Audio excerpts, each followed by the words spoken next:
ഛത്തീസ്ഗഡിൽ മാവോയിസ്റ്റ് ആക്രമണത്തിൽ വീരമൃത്യു വരിച്ച വിഷ്ണുവിന്റെ മൃതദേഹം ഉച്ചയോടെ നാട്ടിലെത്തിക്കും. 25-ാം വയസ്സിലാണ് വിഷ്ണു CRPF-ലെത്തുന്നത്.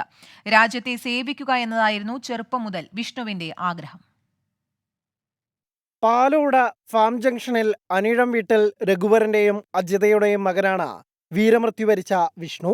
ജവാനായി ആദ്യം സേവനമനുഷ്ഠിച്ചത് കശ്മീരിൽ, പിന്നീട് ജാർഖണ്ഡിലെത്തി. 2 വർഷം മുമ്പാണ് ഛത്തീസ്ഗഡിലെ പ്രശ്നബാധിത മേഖലകളിൽ സേവനത്തിനായി എത്തുന്നത്.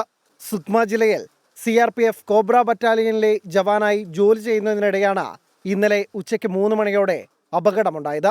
മാവോയിസ്റ്റ് ആക്രമണത്തിന് തൊട്ടുമുമ്പും വിഷ്ണു കുടുംബാംഗങ്ങളുമായി സംസാരിച്ചിരുന്നു. 5 ദിവസം മുമ്പ് മേഖലയിലുണ്ടായ സംഘർഷത്തെപ്പറ്റിയും അവരോട് പറഞ്ഞു. തൊട്ടു പിന്നാലെയാണ് വിഷ്ണു ഓടിച്ചിരുന്ന ട്രക്ക് കുഴിബോംബ് പൊട്ടിത്തെറിച്ച് അപകടത്തിൽപ്പെട്ടത്. ശ്രീചിത്ര ആശുപത്രിയിലെ നഴ്സ് നിഖിലയാണ് ഭാര്യ. നിർവിൻ, നിർദേവ് എന്നിവരാണ് മക്കൾ. കുടുംബ വീട്ടിൽ മാതാപിതാക്കളോടൊപ്പം കാലങ്ങളായി താമസിച്ചിരുന്ന വിഷ്ണു അടുത്തിടെയാണ് സ്വന്തമായി വീട് വെച്ച് താമസം മാറിയിട്ട്.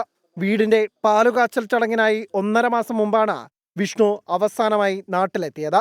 ഉച്ചയോടെ നാട്ടിലെത്തിക്കുന്ന മൃതദേഹം ഔദ്യോഗിക ബഹുമതികളോടെ സംസ്കരിക്കും. 24 തിരുവനന്തപുരം.